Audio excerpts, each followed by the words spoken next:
It's well known that your policy on settlement activity is and long-standing, decades old, that continued settlement activity is illegitimate. There seems to be a little bit of confusion in Israel in the political debate right now over to what extent that applies to existing settlement blocks that are building inward.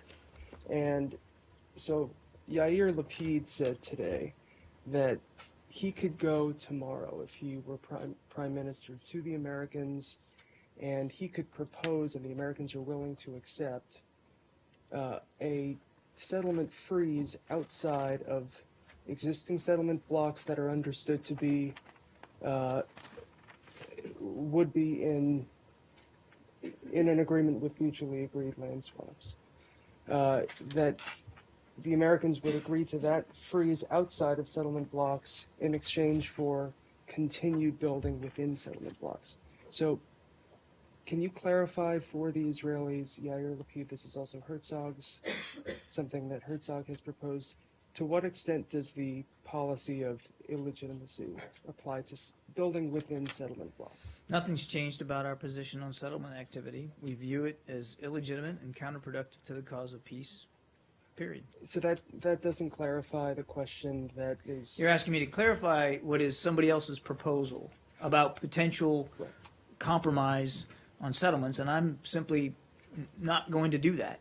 Our policy on settlements hasn't changed. So there's no distinction between the two types. Settlement activity is illegitimate and counterproductive to the cause of peace. So that is our policy. Our policy has not changed. All of it. It doesn't matter if it's within an existing block and it's building inward or upward, or whether it's just an entirely new development. Nothing's changed about our policy. Again, and I do understand that, so pardon my repeating myself, but I think the confusion is that first of all, the Bush administration did have a letter to the Sharon government which suggested that that sort of accommodation would be required anyway.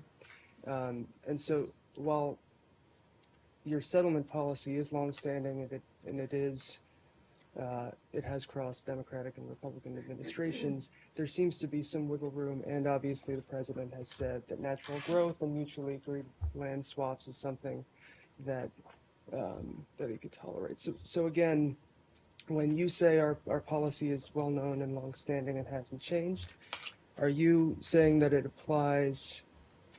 Basically, you're saying that we would not accept that proposal, right? I'm saying nothing's changed about our policy on settlements. They are illegitimate. They are illegitimate, and they're counterproductive to the cause of peace. So you're asking me to speculate about some proposal that somebody might or might not have been floating, and I just simply won't get into that.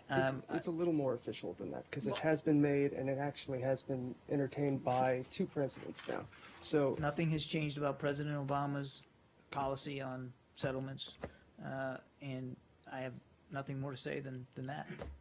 I remember distinctly that Secretary of State Hillary Clinton made it very clear that even natural growth is unacceptable. Are you aware of that? I wasn't. Okay. But again, So our policy that's hasn't changed on settlements. Yeah. Okay. So Okay? I just don't think I can answer. answer it any differently than that. Nothing's changed about our position on settlement activity. We view it as illegitimate and counterproductive to the cause of peace, period.